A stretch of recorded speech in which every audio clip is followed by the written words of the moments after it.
우리 말씀 보겠습니다. 오늘 우리에게 주신 하나님의 말씀은 요한복음 5장 1절에서 9절까지 말씀입니다.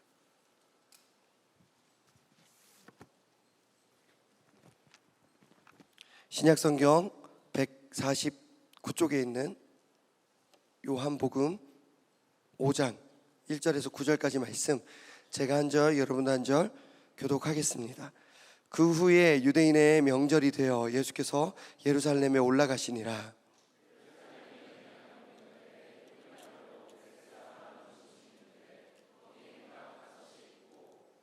그 안에 많은 병자, 맹인, 다리 저는 사람, 혈기 마른 사람들이 누워 물의 움직임을 기다리니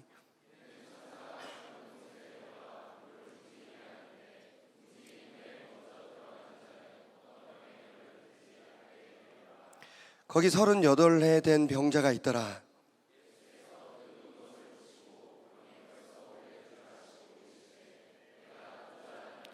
병자가 대답하되 주여, 물이 움직일 때에 나를 못에 넣어주는 사람이 없어 내가 가는 동안에 다른 사람이 먼저 내려가나이다. 함께요. 그 사람이 곧 나서 자리를 들고 걸어가니라. 이날은 안식일이니. 아멘. 이제 이 본문의 말씀으로 기적 같은 시간, 기적 같은 시간이라는 제목으로 잠시 말씀을 전하겠습니다. 이번 수련회 여러분들에게 어떤 의미가 되었는지 모르겠지만 2박 3일의 시간, 단 1분 2초도 빠짐없이 하나님께서 우리에게 허락하여 주신 기적 같은 시간이었는 줄 믿습니다. 네, 우리 마지막 유송 예배도 또 그냥 흘려보내지 말고 시간을 건져내고 은혜를 건져내는 시간이 되시기를 축복합니다. 이번 주에 마친 것 같아요. 파리 올림픽이 잘 마쳤다고 합니다.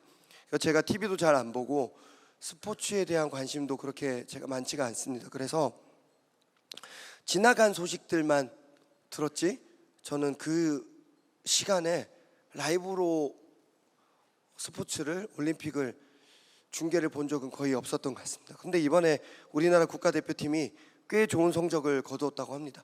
근데 보면 제일 역대급 성적을 거두었지만 끝나고 났을 때 좋은 소식만 있는 것도 아니고 또 어떤 선수는 협회와 갈등이 있기도 하고 부상이 심각해져서 돌아오기도 하고 그런 여러 가지 기쁨과 슬픔이 공존하는 그런 기사가 있더라고요.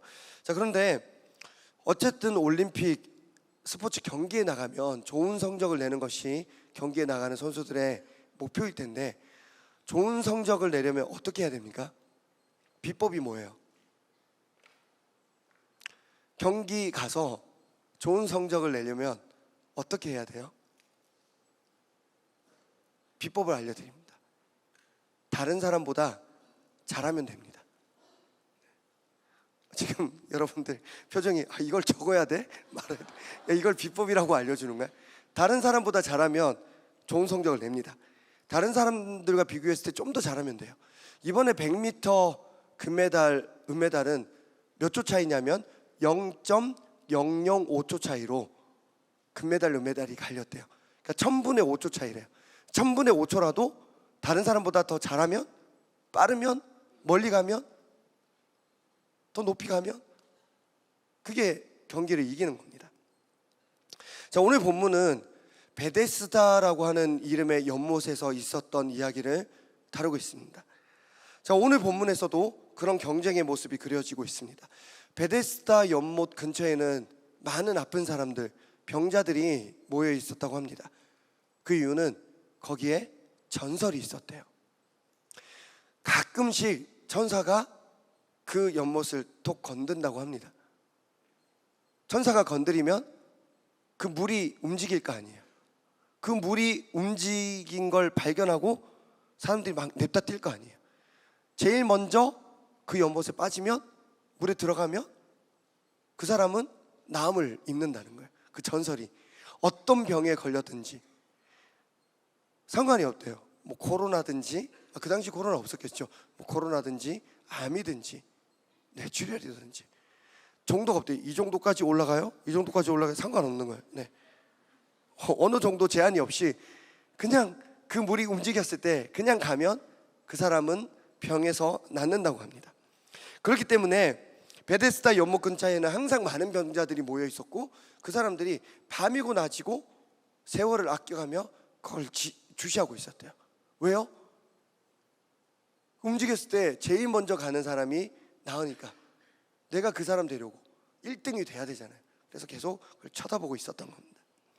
자, 그런데 안타까운 소식, 그 연못에 한 병자가 살았는데 무려 38년 된 병을 앓고 있는 사람이었대요.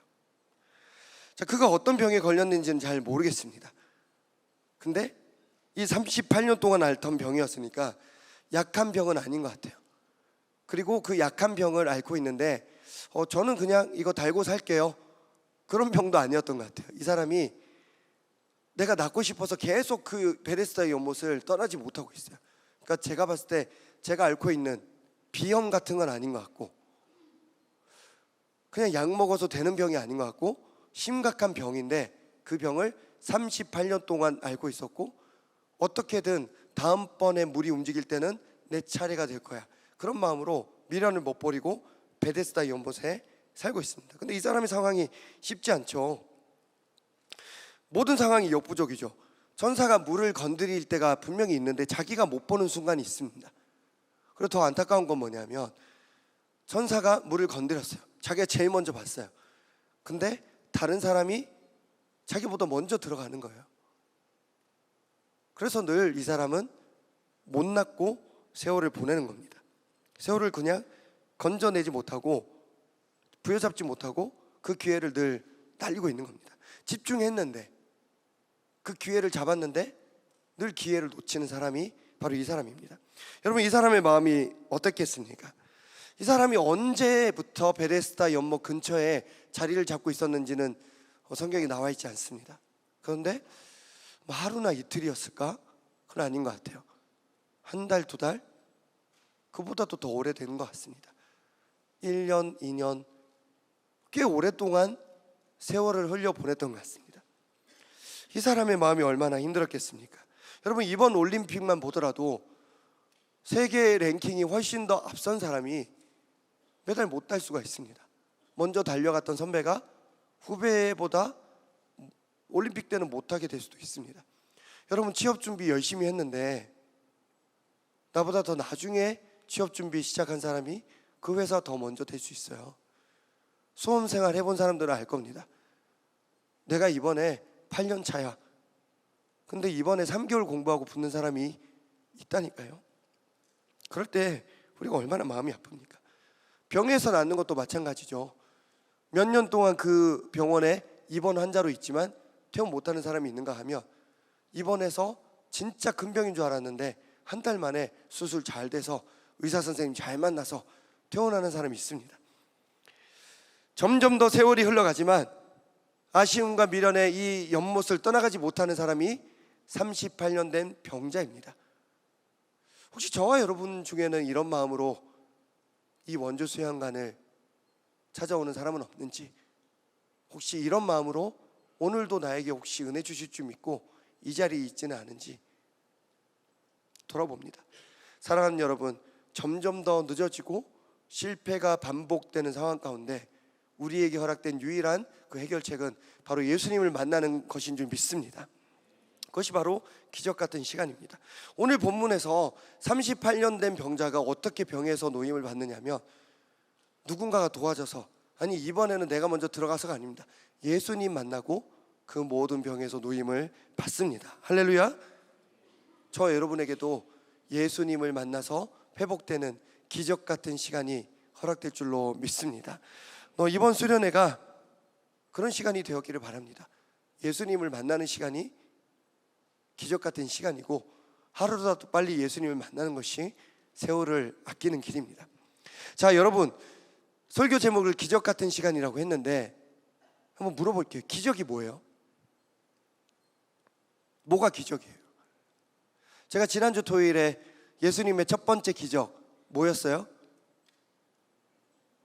야, 진짜 한 주가 지났는데 여러분들 이 상태가 된다는 것도 기적인 것 같긴 한데, 아닌가? 뭐예요? 예수님의 첫 번째 기적. 네, 물로 포도주를 만드신 가나안 혼인잔치, 그게 예수님의 첫 번째 기적입니다. 물론 포도주 만드신 거 기적이죠. 보리떡 5개와 물고기 2마리로 5,000명 넘게 먹이신 거 기적입니다. 병자를 고치신 거 기적입니다. 죽은 자를 일으키신 거 다 기적이에요. 이게 기적입니다. 근데 문제는 우리가 기적만 바라고 살 때가 있다는 것입니다. 뭔가 대단한 기적, 대단한 변화. 목사님, 저 교회 다닌 지 38년 됐어요. 근데 한 번도 하나님 나에게 뚜렷한 뭔가 보여주신 적이 없습니다. 우리 가족 아픈데 병이 낫지를 않아요. 저 이번 시험 8년째 기도하면서 준비했는데 하나님 들어주실까요? 뭔가 대단한 기적만 바라보며 베데스다 연못 근처에 모여 있었던 사람들처럼 우리도 대단한 기적, 대단한 변화만을 바라보면서 교회 근처, 수양관 근처, 또 토요일 뉴송 예배 근처에 머물고 있을 때가 있다는 것입니다. 그리고 때때로 그런 기적, 그런 대단한 변화가 없으면 우리의 믿음이 무너져 버리고 마는 연약한 우리들입니다. 제가 오늘 새벽에도 새벽 2시까지 한 지체와 메시지를 주고 받았습니다. 대부분의 청년들은 저에게 찾아와서 좋은 말을 해줬어요. 여러분, 그 목사님 이런 시간 준비해 주셔서 감사합니다. 저는 말로만 했지만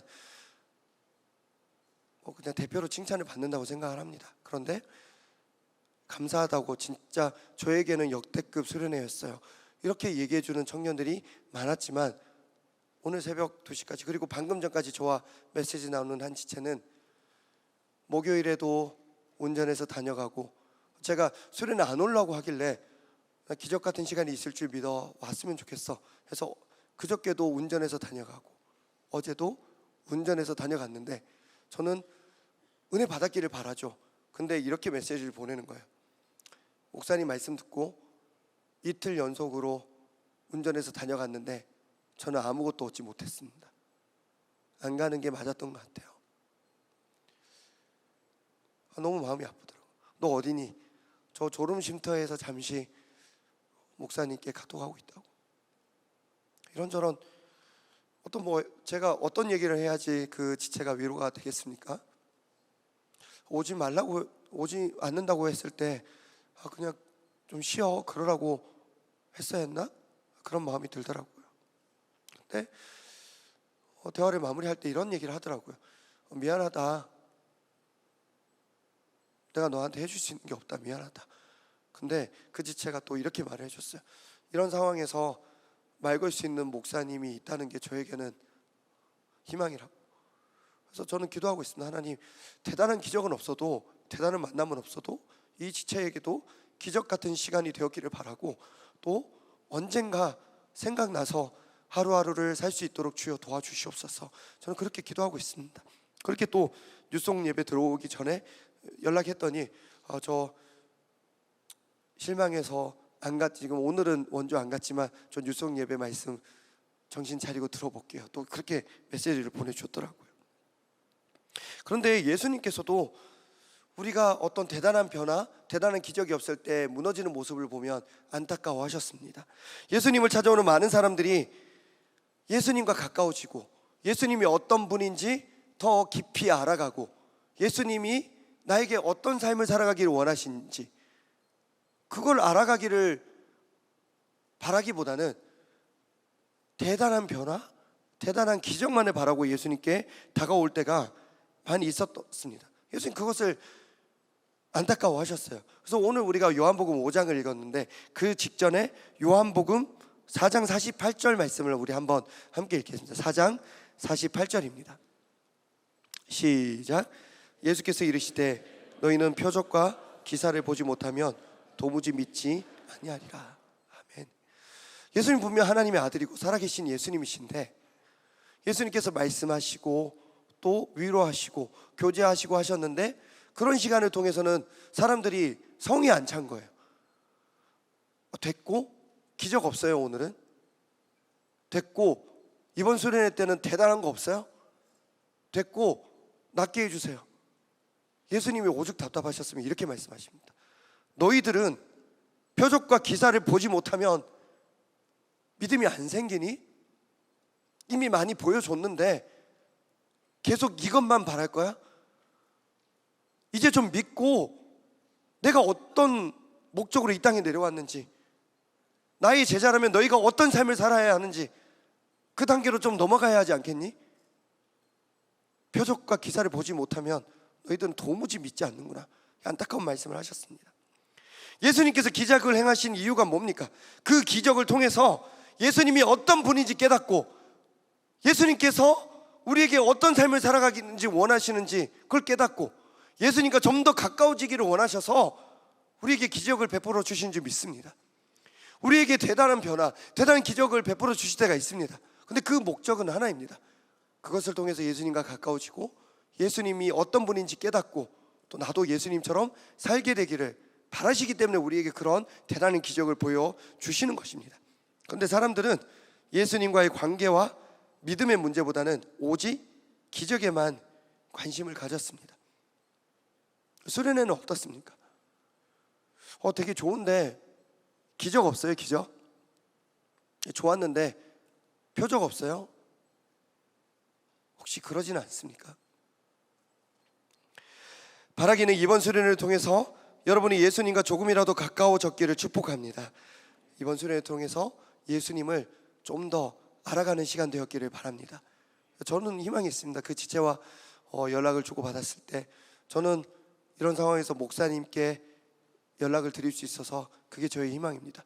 예수님과 당장 만나지 못해도, 가까워지지 못해도 주변에 있는 우리 팀장, 그룹장, 팀원들과 가까워지고 주변의 관계를 또 가까이 하는 것도 우리에게 하나님께서 허락하여 주신 은혜이고 축복인 줄 믿습니다. 그 관계를 통해서 그 틈을 파고들어서 하나님께서 또 만나 주실 때가 있을 줄 믿습니다. 수련회 가운데 때로는 엄청난 기적이 우리를 찾아올 때가 물론 있습니다. 하지만 예수님을 좀 더 사랑하게 되고 예수님과 좀 더 가까워지고 예수님을 좀 더 알아가게 되는 그 은혜와 기적 같은 시간이 우리 마지막 유송 예배 가운데도 저 여러분에게 허락되기를 축복합니다. 네, 이것이 진짜 기적인 줄로 믿습니다. 수련회 끝나고 집에 가서 뭐라고 말하겠습니까? 다른 사람들에게 회사 가서 너 휴가 냈던데, 금요일 연차 냈던데 어땠어 했을 때 카페 많이 다녔어, 캠프파이어 했어, 봉사활동했어, 그것도 좋지만 여러분 자녀들을 수련회 보내는 우리 교회 학교 우리 학부모님들이 뭘 기대하겠습니까? 엄마 나 이번에 예수님 만났어. 그 대답 하나 보고 자녀를 보내는 거거든요. 여러분 어떻게든 그 작은 시간을 통해서 예수님 만나고 예수님 가까워지는 시간 그 건져내시기를 축복합니다. 자, 오늘 본문의 병자에게는 이 기적이 찾아왔습니다. 물론 예수님께서 이 병자의 병을 낫게 해주신 것을 우리가 말씀을 읽어서 다 알고 있지만 예수님께서는 이 병자를 찾아와 주셨고 말 걸어 주셨고 만나 주셨습니다. 우리는 이것 자체가 기적이라는 것을 알아야 합니다. 예수님께서는 병자에게 물어보십니다. 요한복음 5장 6절입니다. 우리 요한복음 5장 6절 말씀 함께 읽겠습니다. 시작. 예수께서 그 누운 것을 보시고 병이 벌써 오래된 줄 아시고 이르시되 내가 낫고자 하느냐. 아멘. 병자가 먼저 예수님을 찾은 것이 아닙니다. 예수님께서 먼저 병자를 찾으셨고 말을 걸어주셨고 특별히 네가 낫고자 하느냐 물어보셨습니다. 여러분 이 시간에도 예수님께서 찾아오셔서 네가 낫고 싶어? 물어보시면 얼마나 좋겠습니까? 너 바라는 게 뭐야? 너 혹시 원하는 게 뭐야? 너 아프니? 낫고 싶어? 물어보면 얼마나 좋을까? 진짜 꿈만 같지 않습니까? 자, 이제 병자가 할 말은 딱 하나입니다. 이 기적 같은 상황 가운데 네 주님 저 낫고 싶습니다. 이 말하면 한마디면 충분합니다. 그럼 다 문제가 해결됩니다. 주님의 부르심 앞에서 우리가 할 말은 단 하나입니다. 네 주님, 이 한마디면 충분한 줄로 믿습니다. 자, 그런데 병자가 어떻게 말하냐? 7절 말씀입니다. 우리 7절 말씀 한번 함께 읽겠습니다. 시작. 병자가 대답하되 주여 물이 움직일 때에 나를 못에 넣어주는 사람이 없어 내가 가는 동안에 다른 사람이 먼저 내려가나이다. 아멘. 무슨 얘기냐? 자기가 연못으로 내려가는 동안에 누군가가 도와주는 사람이 전혀 없었습니다. 그렇게 말합니다. 그 또 이렇게 말합니다. 제가 내려가는 동안에 다른 사람들이 먼저 들어갔어요. 그렇게 얘기합니다. 여러분, 우리가 병원에 가서 이런 식으로 말합니까? 병원에 가서 좀 경과가 됐습니다. 교수님이 그렇게 얘기하시면 어떻게 말하십니까? 저 살 수 있습니까? 우리 아버지 살 수 있습니까? 수술 가능합니까? 예후가 어떻습니까? 나을 수 있습니까? 그렇게 물어봐야지 정상적인 반응이거든요. 제가 그래 봤거든요. 근데 이렇게 말하는 겁니다. 좀 38년 됐는데요, 뭐 병원에 데려다 주는 사람이 그동안 없더라고요. 다른 사람이 먼저 병원에 가서 낫더라고요. 그렇게 말하는 사람 없습니다. 근데 이 사람이 이렇게 말해요. 네가 낫고자 하느냐 물었는데 다른 사람이 나를 도와주지 않았다. 다른 사람이 먼저 내려가더라. 그래서 나 못 나았다. 이렇게 얘기합니다. 지금 예수님은 네가 낫고자 물으셨는데 제가 낫고 싶습니다가 아니라, 하나님, 예수님, 저 불쌍해요. 저 38년 동안 이렇게 살았어요. 저 진짜 불쌍하죠. 다른 사람 아무도 저 안 도와줬어요. 다른 사람이 먼저 나보다 먼저 0.005초 먼저 저기 가서 저 진짜 불쌍해요. 이렇게 말하고 있습니다. 여러분, 참 답답해 보이지만 의외로 우리가 이런 모습으로 신앙생활할 때가 분명히 있습니다. 예수님 앞에서 예수님이 나를 찾아와 주셨는데 예수님 앞에서 예수님과 독대하면 되는데 그 상황 가운데 다른 사람을 바라봅니다. 다른 사람이 도와주지 않았어. 다른 사람이 먼저 갔어. 교회에서도 마찬가지죠. 교육자와의 관계 가운데서도 그 교육자와 나와의 관계, 팀장과 나와의 관계 1대1로 하면 되는데 저 사람을 좀 더 좋아하는 것 같아. 저 사람에게는 이렇게 해줬어. 나는? 이게 참 우리에게 낙심이 될 때가 있습니다. 나를 바라보고 계시고 나를 찾아와 주시고 나에게 말을 걸어 주신 주님이 내 앞에 있습니다. 근데 정작 주님께 집중하지 않습니다. 나를 서운하게 했던 다른 사람에게 집중하는 사람들이 너무나도 많습니다. 그렇게 다른 사람과의 비교를 통해서 우리가 때로는 불쌍하게 보이려고 합니다. 때로는 다른 사람과의 비교를 통해서 예쁘게 보이려고 합니다. 때로는 다른 사람과의 비교를 통해서 내가 좀 더 괜찮은 사람인 것처럼 합니다. 이것이 교회를 다니는 이유가 되어버릴 때가 있습니다. 여러분, 교회를 왜 다닙니까? 예수님 만나려고 교회를 다녀야 할 줄로 믿습니다. 그런데 우리가 교회를 왜 다니냐? 교회 다녀서 다른 사람과의 비교를 통해서 나 불쌍해. 저 사람 저 직장 다니는데 나는 아직 직장 없어. 나 불쌍해. 저 사람 건강한데 나 아파. 나 예쁜 것 같아. 저 사람보다는 내가 좀 더 괜찮은 것 같아. 나 괜찮아. 저 사람보다는 내가 상태가 괜찮은 것 같아. 나 좀 목사님이랑 친한 것 같아. 나 좀 교회 열심히 다닌 것 같아. 새벽 예배 나오는 거, 목사님과 사진 찍은 거, 그게 뭐 자랑할 만하죠. 다른 자랑하는 것보다 훨씬 낫습니다. 근데 그걸 통해서 다른 사람과의 비교를 통해서 나를 괜찮게 보이려고, 아니면 나를 불쌍하게 보이려고 노력할 때가 너무 많습니다. 이번 수련회 때 우리가 팀별로 서로에게 집중하는 시간을 꽤 많이 가졌습니다. 여러분도 어떠셨어요? 네, 알겠습니다. 네. 첫째 날 저녁에 세월을 태우라 캠프파이어 대화 많이 나누셨어요? 그 시간은 또 첫날이니까 대화, 그 입은 대화하는 데 쓰기보다는 주로 먹는 데 썼던 걸 제가 봤습니다. 그렇지만 즐거워 보였습니다. 둘째 날 오전에 봉사활동 하면서도 또 나름대로 서로 화기애애하게 시간을 보내더라고요. 서로 시간을 잘 잡는 것 같아 보였습니다. 둘째 날 오후에 카페 다 다니면서, 카페는 어땠어요? 네, 알겠습니다. 네.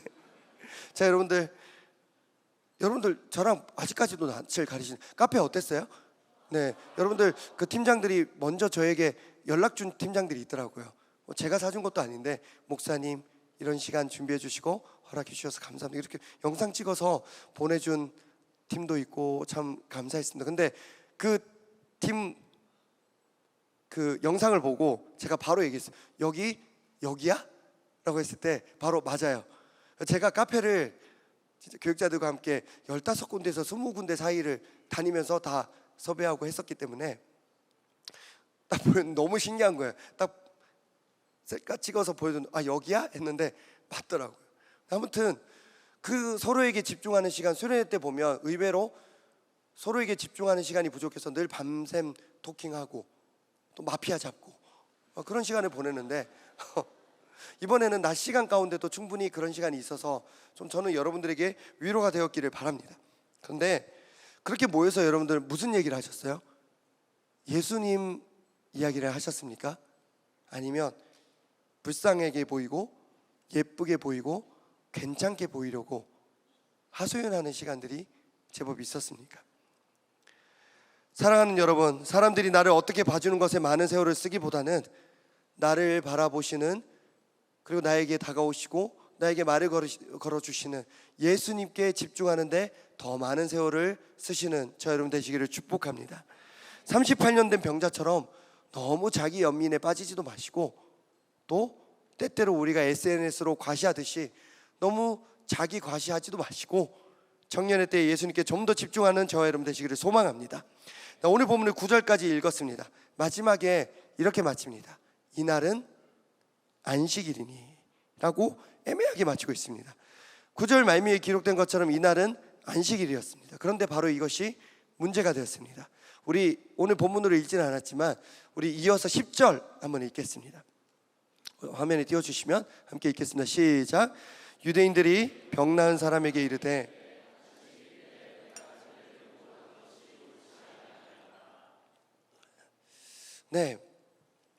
안식일에 네가 자리를 들고 가는 것이 옳지 않다 이렇게 얘기합니다. 유대인들이. 예수님과 병자에게는 이 사람이 나은 것이 더 중요한 일이잖아요. 그리고 저와 여러분에게도 이 본문을 통해서 이 사람이 나았다는 것이, 예수님을 만났다는 것이, 기적 같은 시간이 있었다는 것이 우리에게는 더 중요하고 의미가 있습니다. 그것이 우리가 붙잡는 의미입니다. 그런데 유대인에게는 그게 중요하지 않고, 오늘 안식일인데 너 왜 지금 자리를 들고 가? 그게 문제가 되었습니다. 너 지금 유대인들에게 있어서는 상식적으로 안식일은 일하면 안 되는 거잖아. 근데 너 지금 자리를 들고 일어났잖아. 그 일이잖아. 너 왜 그래? 혼날래? 징계받을래? 이게 유대인들의 입장입니다. 자기들이 알고 있는 것과 다르게 행동하니까 그게 문제가 된 것입니다. 얼마 전에 몇 명의 청년들이 저를 위로한답시고 찾아왔습니다. 5명 정도. 그래서 제가 밥도 사고 커피도 샀습니다. 제가 약간 이게 위로 맞나? 제가 운전해서 데리고 가서 또 샀어요. 그리고 그 식당에서 마침 또 그 세가족 리더 2사람이 또 그 마침 들어와서 또 그 사람들 것도 샀습니다. 그래서 제가 이게 과연 위로일까? 뭐 그런 생각을 했습니다. 아무튼 그날 대화를 나누던 중에 빠지라는 것에 대한 얘기가 있었습니다. 여러분 빠지가 뭔지 아시죠? 가평이나 이런 데 양수리 가면 빠지, 물놀이 하는 그런 빠지가 있습니다. 근데 빠지가 뭐예요? 왜 빠지라고 해요 그걸?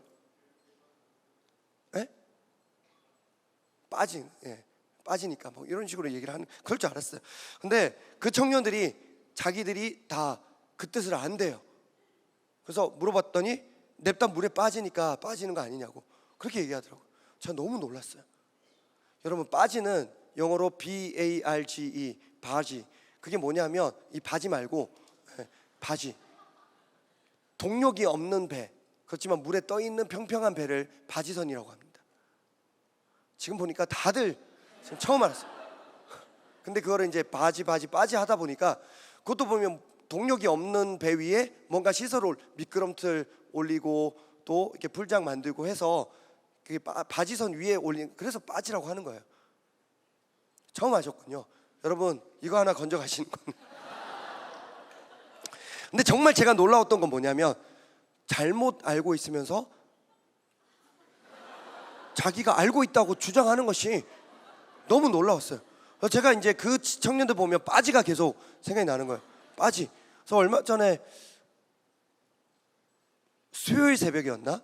원로 목사님께서 새벽에 설교하셨는데 찬송가 93장을 읽었는데 우리가 당분간 이제 부르기 힘든 찬양이 있죠. 비준비하시니 이제 보면 이제 웃기겠죠. 이제 이거 보면 이제 또 분무기 뿌리는 거 보고 이제 생각나겠죠. 극복하기 위해서는 또 자주 불러야 됩니다. 근데 이제 찬송가 93장 저는 당분간 못 부를 것 같아요. 죄 중에 빠지리. 그래서 이게 오늘 본문도 제가 미리 잡아서 그렇지만 이게 연못에 빠지는 내용이라서 앞으로 당분간 할 수 있을지 잘 모르겠습니다. 아무튼 잘못 알고 있으면서 자기가 알고 있는 게 맞다고 주장하는 것이 너무 놀라웠습니다. 그 사람들, 근데 그게 바로 유대인들의 태도입니다. 유대인들이 어른들 고지식한 사람들 같죠? 청년들 중에 유대인들이 많습니다. 유대인들이 지금 어떻게 행동하냐면 안식일이 무슨 날인지 알고 있습니다. 그럼 안식일이 무슨 날이에요? 하나님께서 세상을 창조하시고 7일째 되던 날에 쉬셨습니다. 그날을 기념해서 우리도 너희들도 쉬어라. 그게 바로 안식일입니다. 하나님께서 우리에게 쉼을 주신 날이 안식일입니다. 그런데 시간이 점점 흐르고 나니까 안식일이 어떻게 되냐면 쉬는 날이 아니라 쉬지 않으면 벌 받는 날이 되었습니다. 너 쉬라고 했잖아. 안식일인데 너 자리를 들고 일어났어? 너 따라와. 옥상으로 따라와. 그게 바로 그들에게 안식일이 됐습니다. 그래서 계속 주시하고 보는 거죠. 안식일에 일하는 사람 없나? 나는 일하지 않는지 계속 그렇게 살고 있습니다. 더 이상 쉬는 날이 아니라 쉬지 않으면 벌 받는 날이 되어버렸습니다. 그게 정답인 줄 알았어요. 그리고 그 정답대로 살지 않는 사람 괴롭혀 가면서 그 안식일을 지킵니다. 자, 오늘 본문을 묵상하면서 저는 어릴 적 아픈 경험이 떠올랐습니다. 제가 중학교 2학년이었던 것 같아요. 제가 어제 하루 종일 그 운전해서 다니고 또 봉사활동하는 청년들 여기 원주 수영관 근처 다니고 했었는데 그때 제가 모자를 쓰고 있었어요. 저는 지금도 모자를 쓰는 것을 좋아하지만 그때도 좋아했어요. 제가 중학교 2학년 때 서울에서 부산으로 전학 갔습니다. 모자 쓰고 주일에 교회 갔어요. 근데 이렇게 앉아 있는데 누가 뒤통수를 세게 때리는 거예요. 냅다 때리는 거예요. 너무 아프기도 하고 놀라기도 하고 이렇게 돌아봤는데 중등부 우리 부서 권사님, 부장 권사님이셨어요. 근데 그 권사님도 놀라셨어요. 담임 목사님 아들이네. 한번 생각해보세요. 여러분들 중등부 교사들 중에 중등부 수련회 때 한 대 때렸는데 영민이었다 생각해보세요. 그 교회에서는 제가 영민이었거든요. 그래서 제가 새로 부임하신 담임 목사님 아들이 빡 때렸는데 저 이제 그날 저 예배 냈다 빠지려고 그랬어요. 근데 아버지가 목사님이고 그래서 글썽글썽하면서 그냥 있었습니다. 근데 이미 엎어진 상황이잖아요. 그러니까 권사님이 더 나가시는 거예요. 목사님 아들이면 더 단정하게 입고 교회 와야지. 모자 쓰고 오면 되나? 그 당시는 저는 이게 서울에서 전학 갔으니까 이게 모자 쓰고 오면 되나? 더 막 화를 내시는 것처럼 느껴지고 그랬었습니다. 근데 그때 너무 서러워서 막 눈물이 나려고 하는데 그때 우리 전도사님, 총각 전도사님, 한참 어린 전도사님, 20대 전도사님이 딱 지나가면서 말씀하셨어요. 전도사님, 권사님, 주일인데 양말 안 신고 교회 오셨네요. 이런 곳에 여러분들 보면 양말 안 신고 오신 분들도 있지만 찬양팀은 그래도 양말 신고 올라가잖아요. 찬양팀 그리고 흰색 양말 보통 신잖아요. 찬양팀 오늘 한번 한 2명 정도만 양말 안 신고 한번 올라와 보세요. 그러면 또 누군가는 그렇게 시킨다고 또 했냐 그렇게 하겠지만 양말 안 신고 올라가면 분명히 눈에 띌걸요. 근데 권사님 여름이니까 샌들 신고 오셔가지고 양말 안 신고 오셨거든요. 근데 전도사님이 그렇게 얘기하니까 권사님 얼굴 빨개지시고 근데 저는 또 회복이 되었습니다. 저는 그 전도사님 아니었으면 아버지가 목사님이셨어도 저는 교회를 떠났습니다. 그날. 아무튼 시간도 건져내야 되지만 사람도 우리가 건져내야 되고 건져주는 사람이 꼭 있습니다. 우리는 각자 옳다고 생각하는 것을 믿고 고소하면서 살아갑니다. 그런데 혹시 나의 그 믿음과 나의 그 상식, 나의 고수하고 있는 그 지켜야 할 것들로 나를 돌아보는 것이 아니라 다른 누군가를 평가하고 판단하고 살지는 않는지 한번 돌아보시기 바랍니다. 오늘 본문에서 이 병자는 안식일에 자기가 판단해서 자기 마음대로 자기 들 것을 자리를 들고 일어난 것이 아닙니다. 예수님께서 어떻게 말씀하셨냐면 네가 나았다 그렇게 하지 않으셨어요. 네 자리를 들고 가라 그렇게 말씀하셨습니다. 예수님의 말씀에 순종해서 그렇게 갔고, 그리고 깨달았습니다. 내가 나았구나. 예수님께서 그렇게 하라고 하셔서 순종한 것입니다. 예수님의 말씀에 순종한 것인데 그게 유대인들에게는 문제가 된 것입니다. 자, 다시요. 예수님 말씀에 순종한 것인데 유대인들에게는 문제가 되었습니다. 그러니까 예수님께는 문제가 안 된 건데 유대인들에게는 문제가 된 것입니다. 여러분 잊지 마세요. 예수님께 문제가 되지 않으면 우리에게도 문제가 되지 않는 신앙생활 하시기를 축복합니다. 예수님께서 문제 삼지 않는 것을 문제 삼는 우리가 되어서는 안 됩니다. 예수님께 문제가 되지 않는 일로 다른 사람들을 문제 삼느라 허송세월 보내지도 마시기 바랍니다. 우리가 세월을 아끼는 방법은 이겁니다. 예수님께서 문제 삼지 않는 것을 문제 삼기보다는 예수님께서는 왜 이 땅에 오셨을까? 예수님께서는 무엇을 기뻐하실까? 예수님께서는 무엇에 참 의미를 두실까? 그것을 돌아보면서 나도 예수님이 원하시는 삶을 살아보자. 그것이 바로 우리에게 허락된 세월을 아끼는 삶인 줄 믿습니다. 말씀을 맺겠습니다. 제가 짧게 갑니다. 2박 3일간의 수련회를 잘 마치고 이제 잠시 후에 우리는 수양관을 떠납니다. 바라기는 이번 학예 수련회 2박 3일간의 일정이 저 여러분에게 예수님 만나는 시간이 되었기를 축복합니다. 기도 시간에 뜨겁게 기도를 했던지, 말씀 시간에 열심히 말씀을 듣고 은혜를 받았던지, 캠프파이어 때 열심히 음식 굽고 또 불 피우면서 서로 위로하고 축복했던지, 봉사활동하면서 팀별로 서로 돌아보고 또 카페 가서 나눔지 하면서 서로 시간을 집중하는 시간을 가졌든지, 나에게 다가오시는 예수님을 그 어떤 시간을 통해서라도 조금이라도 느끼고 또 그 시간을 통해서 충만한 시간이 되었기를 소망합니다. 분명히 예수님께서는 이 원주 수양관 계속 우리와 함께 계셨고, 계속 우리에게 말 걸어 주셨고 바라보고 계셨고, 또 물어보셨습니다. 얘야, 너 뭐 원해? 너 낫고 싶어? 한시도 빠짐없이 우리에게 물어보셨습니다. 근데 혹시 우리는 어떻게 대답했습니까? 네, 낫고 싶습니다. 내 주님 만나고 싶습니다. 그게 아니라 저 사람은 저렇게 하네요. 저를 도와주는 사람이 없네요. 내 마음 알아주는 사람 없네요. 그런 말만 하진 않았는지 돌아봅니다. 이제 우리는 어디로 가야 할까요? 이렇게 원주 수양관까지 와서 2박 3일간의 인력과 재정과 시간을 어떻게 보면 낭비하면서 2박 3일을 보냈는데, 이 아까운 세월을 보는데 이 세월이 아까운 세월이 되지 않기 위해서 우리는 앞으로 어떻게 해야 합니까? 우리 마지막으로 우리 요한복음 5장 13절 14절 말씀 함께 읽겠습니다. 우리 13절 14절 말씀 이어서 읽겠습니다. 시작. 고침을 받은 사람은 그가 누구인지 알지 못하니 이는 거기 사람이 많음으로 예수께서 이미 피하셨습니다.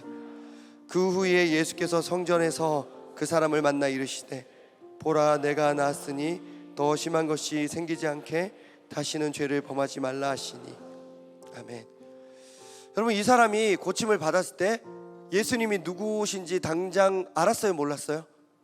몰랐습니다. 왜냐하면 예수님께서 자기를 또 트집잡고 붙잡으러 오는 예수님, 유대인들이 있으니까 피해서 사라지셨습니다. 이 사람은 예수님이 누구신지도 모르고 그냥 자기 병이 나아버렸습니다. 빚을 졌는데 은혜를 갚지 못하게 됐어요. 그러나 바로 다음 절에서 예수님이 누구신지 알게 됐습니다. 예수님께서는 유대인들을 피해서 성전으로 가셨습니다. 근데 이 병자가 성전에 있었습니다. 할렐루야. 성전에 있었기 때문에 이 병자가 예수님을 만나게 됩니다. 그리고 그곳에서 또 대화를 이어가면서 아, 나를 낫게 해주신 분이 예수님이셨구나, 하나님의 아들이셨구나, 우리 인류가 기다려왔던 그분이 바로 이분이셨구나. 그 시간을 그 성전에 갔기 때문에, 그 움직이는 다리로 성전에 갔기 때문에 비로소 만나고 깨닫게 됩니다. 여러분, 수련회는 특별한 은혜가 허락되는 기적 같은 시간입니다. 그런데 그 기적 같은 시간, 뜨거운 시간, 다시 오지 않을 시간, 붙잡을 수 없는 그 시간을 보낸 후에 우리가 어디로 가야 합니까? 성전으로 가야 할 줄로 믿습니다. 성전으로 나아가서 예수님을 다시 만나야 합니다.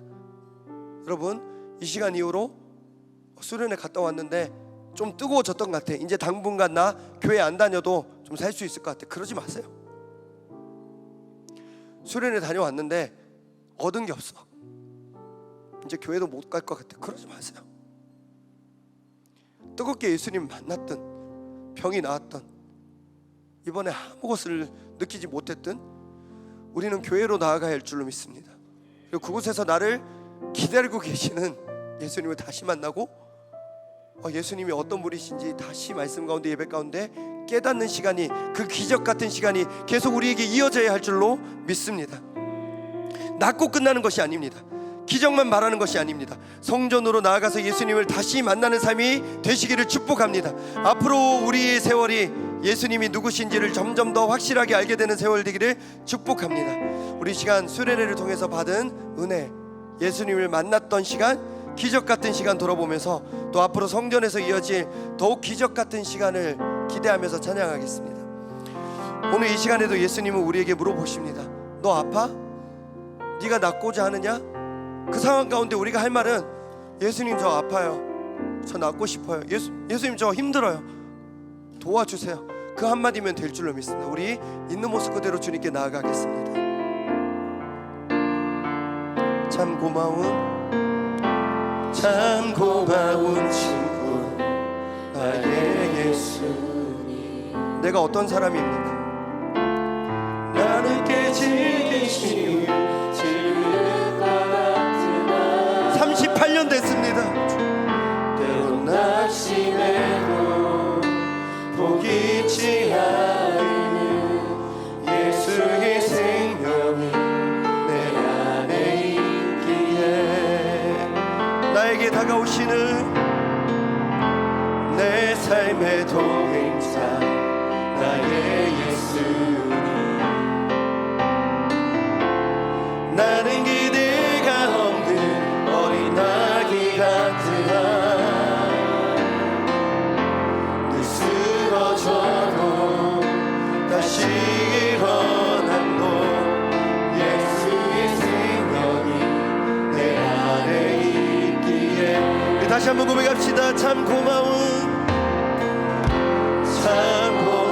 친구, 나의 예수님. 나는 깨지기 쉬운 지금과 같은 때론 낙심해도 포기치 않는 예수의 생명이 내 안에 있기에.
기도할 때 감사의 기도를 올려드리겠습니다.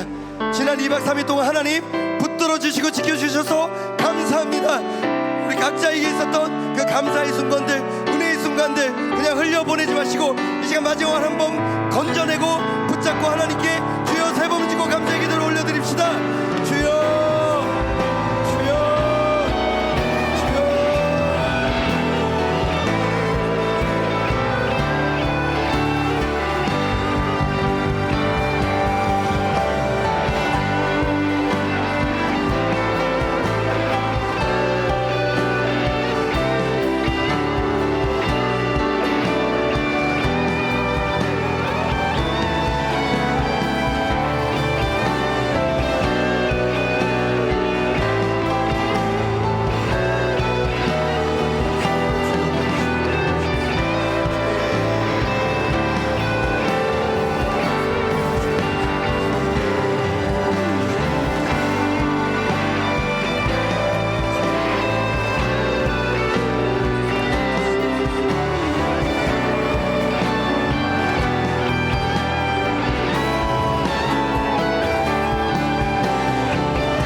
마지막으로 이 시간 기도하겠습니다. 우리 눈에 보이지 않지만 예수님이 여러분들 앞에 서 계십니다. 물어보십니다. 너 어디 아프니? 너 낫고 싶으니? 뭐가 문제야? 물어보실 때 우리가 할 말은 다른 사람 어쩌고 저쩌고 할 거 없습니다. 네 주님, 저 낫고 싶습니다. 네 주님, 저 아파요. 네 주님, 저 38년 동안 실패했습니다. 저 가난해요. 저 미련해요. 저 쓰러졌어요. 그 고백이면 충분한 줄로 믿습니다. 결핍이 있는 곳에 은혜가 있는 줄 믿습니다. 오늘 새벽 임기도 목사님 말씀처럼 죄가 더한 곳에 은혜가 있는 줄 믿습니다. 주의 시간 나를 용서하여 주시고 주의 시간 마지막으로 나에게 은혜를 부어주시고 주의 시간 나의 약함을 고백하며 나아오니 주여 마지막 은혜를 부어주시옵소서. 우리 마지막으로 주여 세 번 짓고 기도하겠습니다. 주여 주여 주여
가난함은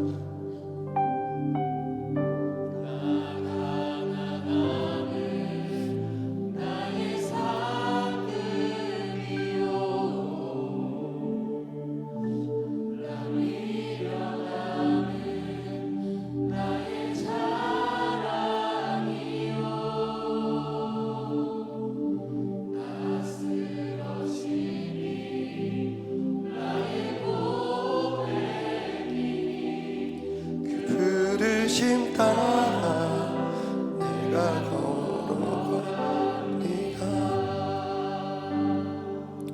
살아계신 하나님, 청년의 때에 너무 귀한 수련회 2박 3일 동안 허락하여 주시니 감사합니다.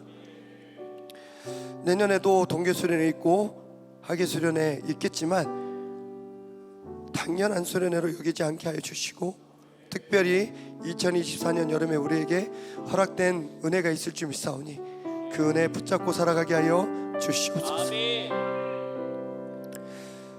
이번 2박 3일 동안 계속 본당으로 들락날락하면서 본당 입구를 지나갈 때마다 작년 학예 수련회 때 생각이 났습니다. 작년에 1시간 동안 분장하고 1시간 반 동안 여기서 거지 복장으로 구걸하다가 왔는데, 그때 나도 은혜 받고 청년들 큰 은혜 받았었는데 그 받은 은혜 기억하며 살고 있었나, 세월을 아꼈나 돌아봅니다. 이번 올해 수련회 때 받은 은혜가 있다며 주여 오랫동안 간직할 수 있도록 붙들어 주시고 그 받은 은혜로 살아가게 하여 주시옵소서. 주님, 38년 된 병자 앞에서 예수님께서는 단 하나를 물으십니다. 너 낫고 싶어? 아무도 그 사람에게 관심을 가지지 않지만 예수님 그 한 사람을 따로 만나기 위해서 그 자리로 직접 가셨고 물어보십니다.